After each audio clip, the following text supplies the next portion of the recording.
Well, I think a couple things. I think as a young assistant coach, your development as a coach has everything to do with the head coach.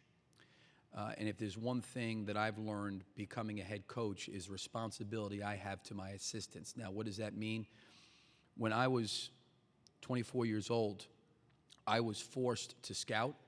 I was forced to coach. I was forced to teach. I was forced to break down film. I was forced to make decisions. There was not any area of coaching when I was with Coach Pitino that I was not exposed to.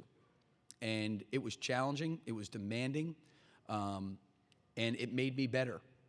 And I really felt, even though I was 28 years old and took over at Marshall, I didn't feel like I was unprepared or, geez, this is overwhelming, or not at all. And I think that had everything to do with Coach Pitino, in terms of preparing us. And I hope in some way what he did for me, I can do the same thing for my guys that are assistant coaches and move on to head coaching positions, is to get them prepared.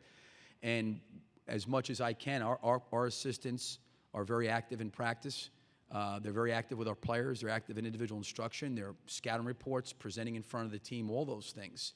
And I think it starts with Coach Pitino. So that's something I definitely carried on that I learned from him when I was working for him.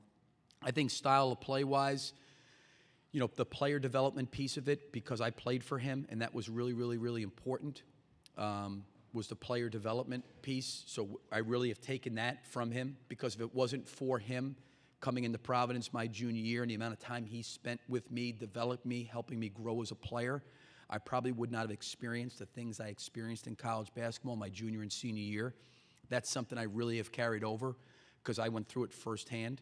I think the philosophy of how the game should be played in terms of running and pressing and up and down the floor, I certainly share a lot in those beliefs. I think offensively you're always going to make some tweaks and changes based on your personnel, but I think that we probably share a common vision, so to speak, in terms of the game being played unselfishly and together, through ball movement and extra passing and trying to be in great shape, and those kind of things I would say that have carried over with me.